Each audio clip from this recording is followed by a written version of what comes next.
Buenas, esta semana vamos a estar hablando de lesiones vasculares de cabeza y cuello. La presentación de esta clase es realizada por el doctor Sergio Núñez, quien les habla, la doctora Ruth Benítez y el profesor doctor Jorge Arias, como tutor.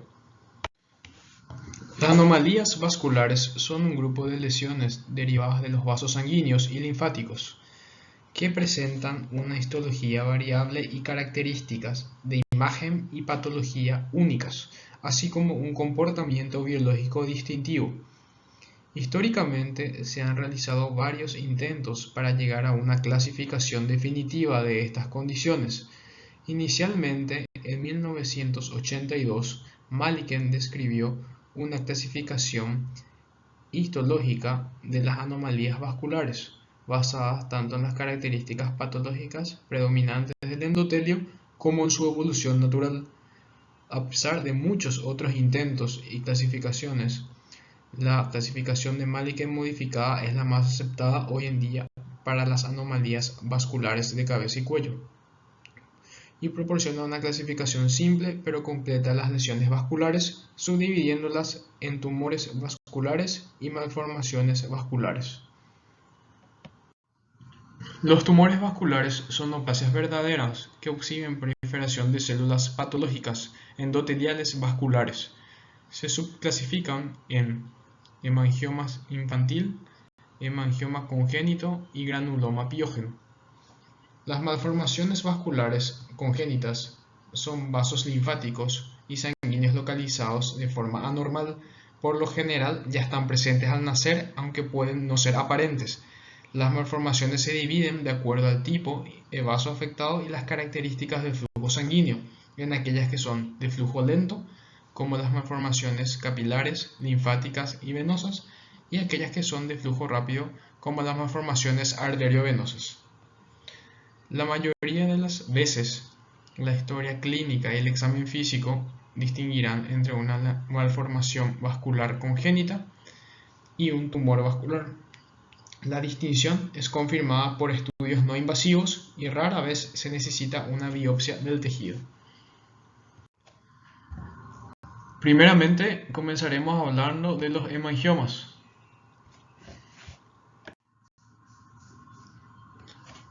Hablando de los hemangiomas son tumores vasculares benignos de estirpe endotelial donde hay proliferación celular. Son los tumores más frecuentes de la infancia. Su origen no está totalmente definido en la actualidad. Es más frecuente la raza blanca y se manifiesta en 10 a 12% en los niños en los primeros meses y en casi un 25% en el recién nacido de bajo peso. 3 a 5 veces más frecuente en niñas que niños. 30% presente desde el nacimiento y 70% aparece en las 2 primeras semanas de vida. No son hereditarios, pero el 10% presenta antecedentes familiares. Clasificación. Según su localización se pueden clasificar en superficiales, capilares o en fresa, que afectan hasta la dermis superficial, profundos o cavernosos, que afectan a la dermis reticular y tejido celular subcutáneo. Compuestos o mixtos es la combinación de los anteriores. Los superficiales son de color más rojizo, en cambio los profundos tienen un color más azulado y una consistencia más gomosa. Su clasificación tiene una morfología anatómica. Puede ser localizados o focales, que son los más frecuentes, cerca del 72%, y ocupan una o dos regiones. Son nódulos, ya sean superficiales, profundos y mixtos, o placas delgadas de 1 a 2 milímetros, gruesas más de 2 milímetros. Se localizan sobre todo en labio superior, mejilla, nariz y párpado superior. Luego tenemos los segmentados o difusos, que presentan el 18% aproximadamente y tienen una localización lineal o geográfica, mayor asociación a complicaciones. Se presentan sobre todo en niños y en región mandibular, maxilar o frontonasal. Luego están los indeterminados y los multifocales. Estos últimos se asocian sobre todo a lesiones cutáneas y viscerales. Con respecto a la histología, se dividen en hemangiomas cavernosos o capilares. Los cavernosos son de proliferación de canales de pared gruesa que parecen cavernas de 1 a 2 centímetros. En cambio, los capilares son proliferación de canales vasculares de pared fina que parecen capilares pocos o no elevados. Se presentan como lesiones únicas en general, pero hasta 20% pueden ser lesiones múltiples. El 80% de los casos se presentan en la cabeza y el cuello, sobre todo en labio, mejilla, nariz y párpados. Crecen durante el primer año de vida por hiperplasia endotelial. Esta es una diferencia con las malformaciones vasculares que crecen por hipertrofia, aumentando de tamaño e intensificándose en el color. Son tumores planos o sobrelevados, con límites bien definidos o difusos, bordes irregulares, de un color rojizo hasta azul violáceo. Los hemangiomas tienen un crecimiento cíclico y se dividen en 3 fases. Fase de crecimiento rápido o proliferativo, desde el nacimiento hasta los 2 meses y otro a los 4 a 6 meses de edad. La lesión puede crecer rápidamente y ocasionar dolores en ciertas situaciones. Una fase de reposo estacionaria que tiene una duración variable y una fase de involución que suele iniciar a partir de los 10 a 12 meses y su duración también es variable. Disminuyen progresivamente de tamaño y apagándose la intensidad y el color. Desaparecen en un 50% de los casos a los 5 años y hasta un 70% a los 7 años. Y pueden extenderse hasta los 10 a 12 años, sobre todo en algunas localizaciones, como la nariz y el labio superior. Con respecto al diagnóstico, es habitualmente clínico, pero en ciertas situaciones es necesario solicitar una ecodoppler, una tomografía y una resonancia magnética. Sobre todo cuando hay dudas diagnósticas para diferenciar sobre malformaciones vasculares, para determinar la extensión, para pacientes que serán sometidos a cirugía, para pacientes con lesiones múltiples y con mayor riesgo de presencia de lesiones de órganos internos. También se puede solicitar el dosaje de GLUT5, que diferencia el endotelio de los hemangiomas y ayuda a diferenciar de las malformaciones vasculares y otros tumores. En cuanto al tratamiento, en la mayoría de los casos no graves se opta por la obtención terapéutica y controles para evaluar su involución. Se pueden indicar corticoides sistémicos, sobre todo en los periorificiales y los de rápido crecimiento, corticoides locales como la triamcinolona y propanolol por vía oral, que se indica sobre todo en los subglóticos. Podría utilizarse también interferón alfa, pero tienen muchos efectos secundarios y en el 40-50% hay lesiones residuales. También, en el caso de urgencia, incluso sobre todo en los hemangiomas subglóticos, se indica la realización de traqueostomía debido a la obstrucción de la luz traqueal. La resección quirúrgica se indica en caso de fracaso del tratamiento médico, en los periorificiales como los periorales y periorbitarios, si presenta complicaciones como úlceras, hemorragias, afectación de la funcionalidad y si presentan involuciones incompletas y hemangiomas ya de gran tamaño. Las técnicas quirúrgicas más utilizadas son el colgajo local, como es el caso de la imagen, en donde tenemos una niña que tenía un hemangioma de un tamaño considerable en la región nasal, en la cual se realizó un colgajo frontal. En la última imagen de la derecha podemos ver el resultado ya final de la niña ya crecida. Tenemos alternativas como resección y cierre primario y una resección e injerto. A continuación tenemos la imagen de un paciente. En la imagen superior izquierda podemos ver una nasofibroscopía donde se constata la presencia de un hemangioma en la región subglótica. Se puede observar como una tumoración violácea. En la imagen inferior, en el lado izquierdo, podemos observar una tomografía contrastada de este mismo paciente, en donde puedo observar como la imagen hipercaptante de contraste se encuentra ocluyendo prácticamente toda la luz traqueal. En la imagen de la derecha superior es una imagen 3 meses después del procedimiento en donde se utilizó el propanolol. Podemos observar cómo ha disminuido prácticamente en su totalidad. En la imagen inferior derecha, una imagen de control donde prácticamente ya no se constata la existencia de dicho hemangioma. Estaremos hablando de las lesiones vasculares de origen linfático. Tenemos que estas lesiones son tumores benignos resultados de una embriogénesis anormal del sistema linfático, en donde quedan restos embrionarios y, como el resto de las malformaciones vasculares, las linfáticas siempre son congénitas, aunque solo del 65 a 75% son diagnosticados en el nacimiento, alcanzando el 80-90% al final del segundo año de vida. Tenemos que en ocasiones pueden hacerse un diagnóstico prenatal de grandes lesiones quísticas mediante estudios ecográficos al final del primer trimestre, y la localización más frecuente es la zona de cabeza y cuello, sobre todo en el cuello, donde se pueden observar en un 90% de los casos. Tenemos que las malformaciones linfáticas difieren de los hemangiomas en que no proliferan y tienen elementos endoteliales normales, y aunque continúan creciendo a lo largo de la vida por expansión lenta y acumulación de líquido dentro de ella. Tenemos que se han informado que solo 1,6 a 16% de los casos presentan involución, y esta involución suele ir acompañada de residuos.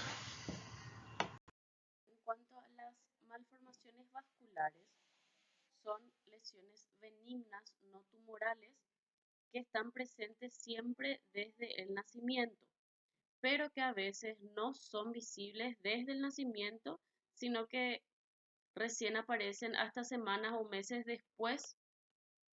Tiene un crecimiento no cíclico, crecen por hipertrofia y se atribuyen a mutaciones esporádicas.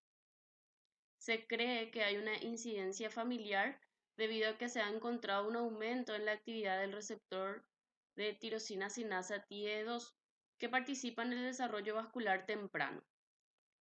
En cuanto a la epidemiología, las malformaciones vasculares tienen una incidencia menor a comparación con los hemangiomas, que sería del 1,5%. Las 2/3 partes son de predominio venoso y no presenta predilección por grupos raciales, afecta por igual tanto a hombres como a mujeres. A su vez, también se puede clasificar a las malformaciones vasculares según su complejidad en simples y combinadas, y según el flujo, que pueden ser de alto y bajo flujo. Las simples son las malformaciones ya sean capilares o venulares, venosas, linfáticas y arteriales. Y las combinadas ya serían las combinadas de las simples. Puede ser una fístula arteriovenosa, una malformación arteriovenosa, malformaciones capilares linfático-venosas o capilares venosas, linfático-venosas, capilares arteriovenosas y malformaciones linfáticas capilares arteriovenosas. Y en cuanto al flujo, las de bajo flujo son las malformaciones capilares, venosas y linfáticas, y las de alto flujo son las malformaciones arteriovenosas, malformaciones arteriales y también las fístulas arteriovenosas. En cuanto a las malformaciones venulares o capilares, están afectadas las vénulas postcapilares del plexo capilar. Pueden ser de la línea media o las clásicamente venulares, que son las conocidas como mancha en vino de Oporto, nevus telangiectásico o nevus flammeu. En cuanto a los de la línea media, son máculas de coloración rosada, confluentes o no, están presentes desde el nacimiento, aparecen en la línea media de la cabeza y son conocidas como mancha salmón, mordedura de la cigüeña o beso de ángel. Son transitorias y tienden a desaparecer en el primer año de vida. Generalmente no progresan, se presentan en forma de V por la glabela y la frente, por el territorio inervado por los nervios supratroclear y supraorbitario. Con relativa frecuencia se afectan la nariz en la zona supralar y el labio superior.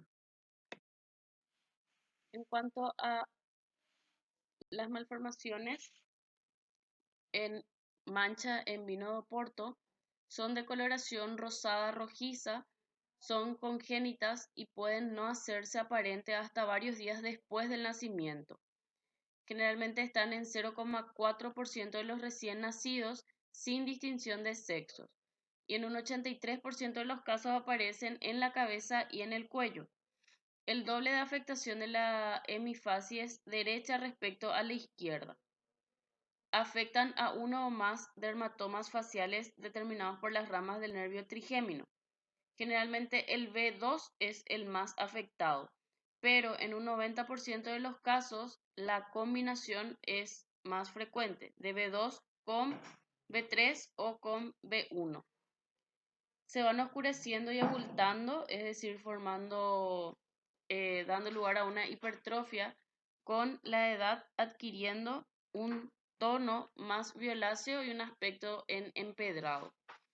Pueden asociarse pequeños cambios esqueléticos y presentan mayor asociación sindrómica. Las malformaciones venosas corresponden a 2/3 de todas las malformaciones vasculares, sin incidencia por el sexo. 2/3 se diagnostican en el nacimiento, son de crecimiento progresivo, aumentando su tamaño con la edad y con factores no del todo bien conocidos. Pueden ser superficiales o profundas y también pueden ser localizadas, multicéntricas o difusas. En cuanto a su presentación, a la palpación son blandas, a veces nodular, se vacían con la compresión y en determinadas posiciones la malformación se rellena de sangre, sobre todo a nivel de la cabeza y del cuello, tras realizar, por ejemplo, la maniobra de Valsalva. En cuanto a la localización más frecuente, se presentan un 40% a nivel de cabeza y cuello, sobre todo a nivel de la mucosa lingual, paladar, labios y mucosas yugales. También a nivel de las extremidades en un 40% y el tronco en un 20%. Radiológicamente a nivel del hueso afecto se aprecia una imagen en panal de abejas.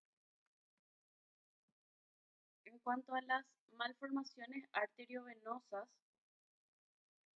son lesiones congénitas donde varios trayectos fistulosos comunican arterias con venas. La fístula arteriovenosa es la variante traumática adquirida compuesta por una única fístula. Están formados por capilares que conforme la lesión va madurando aumenta la ectasia, la dilatación venosa e hipertrofia arterial se hacen evidentes. Hay disfunción total o parcial de los esfínteres precapilares. Pueden ser de alto flujo o de un gran flujo y de un flujo reducido. Generalmente los de gran flujo son los que tienen sus malformaciones proximales. Puede aumentar el gasto cardíaco y originar un fallo cardíaco congestivo.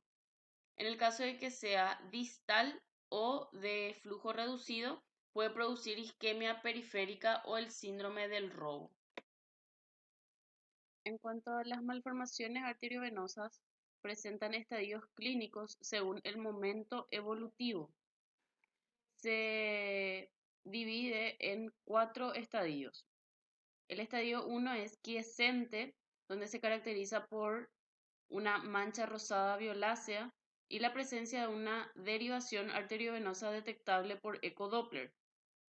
El estadio 2, que es el expansivo, es igual al estadio 1, pero clínicamente es pulsátil. Hay presencia de vasos tensos tortuosos. El estadio 3 es destructivo, es igual al estadio 2, pero presenta cambios cutáneos distróficos, ulceración, sangrado y dolor. Y el estadio 4 ya es descompensado, que es similar al estadio 3, pero está asociado a un fallo cardíaco. Las localizaciones más frecuentes, de más frecuente a menos frecuente, es a nivel intracraneal, cabeza y cuello, miembros, tronco y vísceras. La diferencia de estas malformaciones arteriovenosas con el hemangioma son que son máculas levemente abultadas, más calientes y a veces con latido palpable. Puede haber ulceración, el dolor intenso, el sangrado intermitente y la hipertrofia ósea subyacente a la lesión. No se vacían totalmente a la compresión, se rellena con rapidez y son firmes. En cuanto al diagnóstico, se realiza por la clínica, pero también se debe complementar con métodos auxiliares, ecografía, ecodoppler, resonancia y angiotac. Generalmente se realiza primeramente la ecografía ya que es menos invasivo, menos costoso, donde también puede ser útil como guía para el tratamiento de la escleroterapia. Se observan como masas quísticas multiloculares con septos de grosor variable.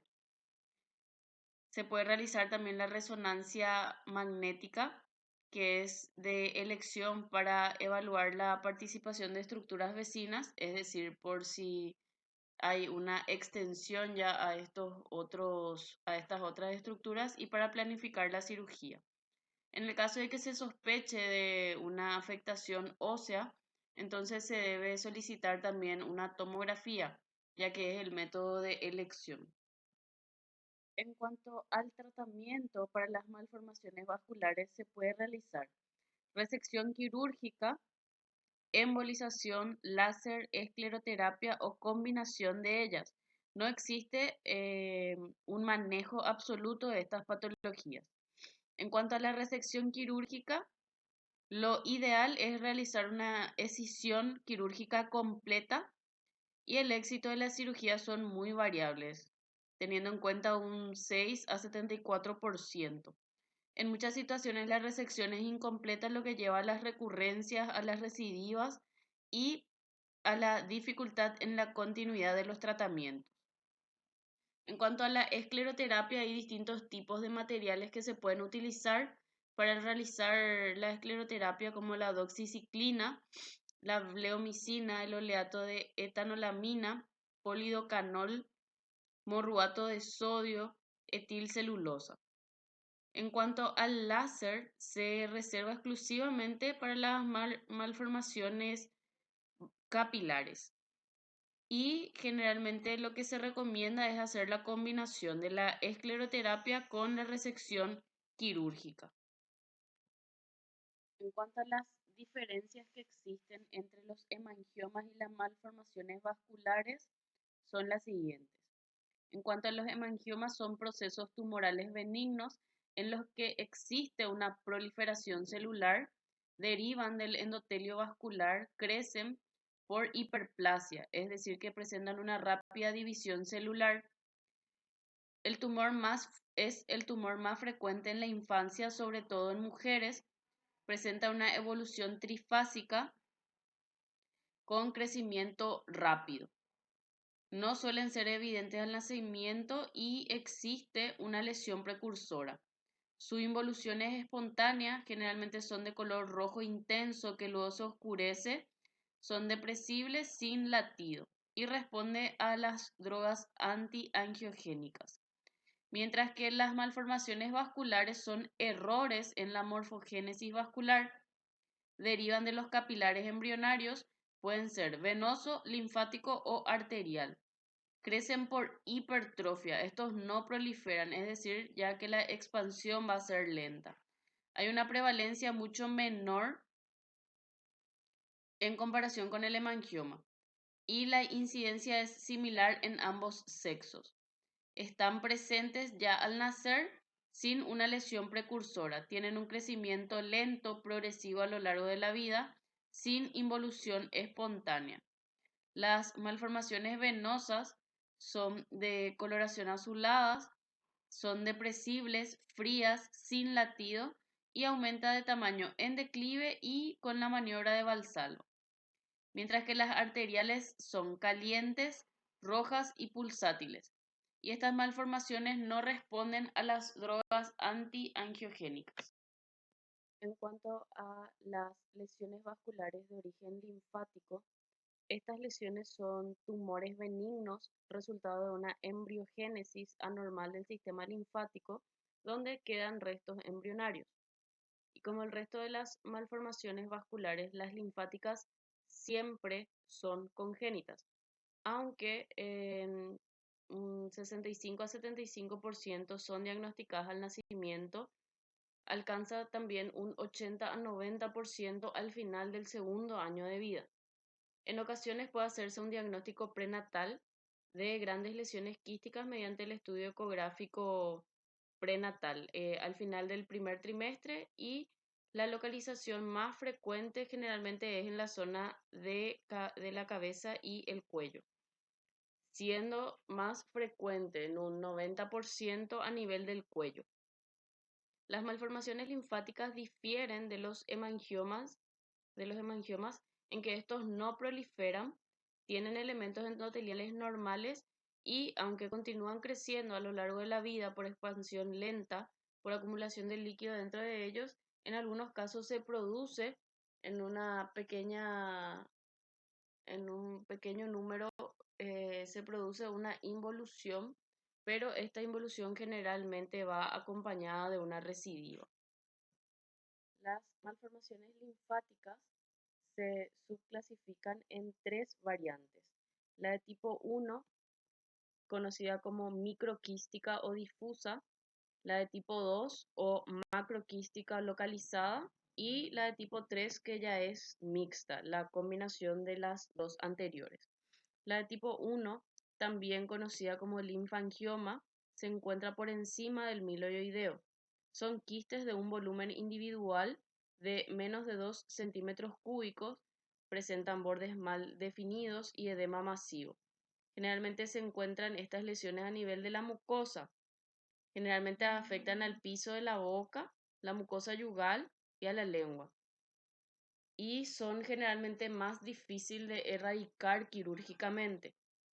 La de tipo 2 también son conocidas como higromas quísticos y generalmente ya se encuentran por debajo del miloioideo. Son uno o más quistes multitabicados de al menos 2 centímetros cúbicos. Son masas indoloras de consistencia gomosa, no pulsátiles, recubiertas por piel de coloración normal. Generalmente estas lesiones encontramos más a nivel cervical, y generalmente estas en teoría son más difíciles, más fáciles de extirpar quirúrgicamente. En cuanto a las manifestaciones clínicas de las malformaciones linfáticas, generalmente se presentan en los primeros 2 años de vida. Hay una tasa de detección prenatal que ha aumentado junto con el aumento del uso de estudios auxiliares prenatales. Los síntomas están determinados por el tamaño y la ubicación de la lesión, y en la mayoría se presenta como una masa quística que aumenta de tamaño de forma asintomática. La presentación tardía es en la presentación tardía es frecuente que las lesiones leves permanezcan más tiempo silentes y se exacerban de manera común debido a un aumento repentino en el tamaño, que esto puede ser secundario a alguna hemorragia espontánea, que se da en el 8% de los casos, por una infección del líquido quístico, que también puede producir una infección o una invasión a nivel de las vías aéreas superiores, traumatismo accidental o terapéutico, y también por cambios hormonales.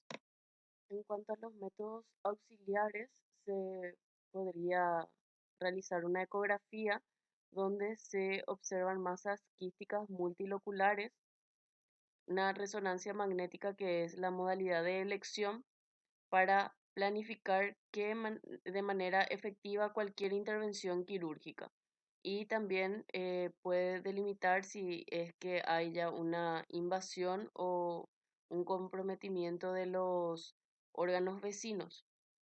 Una tomografía computarizada, una PAF, también se puede realizar, pero generalmente se desaconseja, ya que facilita la posibilidad de infección y de hemorragia. El diagnóstico de certeza se realiza o se obtiene tras la exéresis quirúrgica y posterior estudio anatomopatológico. En cuanto al tratamiento de las malformaciones linfáticas, Su manejo es de cuidado debido a su estrecha relación con las estructuras vitales adyacentes y también a la deficiente demarcación. Se han descrito casos de regresión de estas malformaciones, por lo que algunos aconsejan retrasar el tratamiento. Históricamente, la escisión quirúrgica es el tratamiento estándar de estas lesiones con tasas de recurrencias altas que abarcan del 12 al 53%. Esto es posiblemente efecto de la naturaleza infiltrativa de la mayoría de las lesiones microquísticas que hacen que la escisión quirúrgica completa sea poco probable y peligrosa debido al compromiso de estructuras anatómicas vecinas. La morbilidad relativa de la cirugía es variable. Las malformaciones linfáticas en diferentes partes del cuerpo fueron tratados con escleroterapia percutánea, con doxiciclina, cuyo efecto fue la reducción del tamaño o la resolución sintomática, por lo cual se han descrito también numerosos esclerosantes como el etanol, el tetradesil-sulfato de sodio, la bleomicina, la toxina OK432, que se han empleado en estas malformaciones y, según experiencias, presentan resultados variables, pero generalmente son positivos.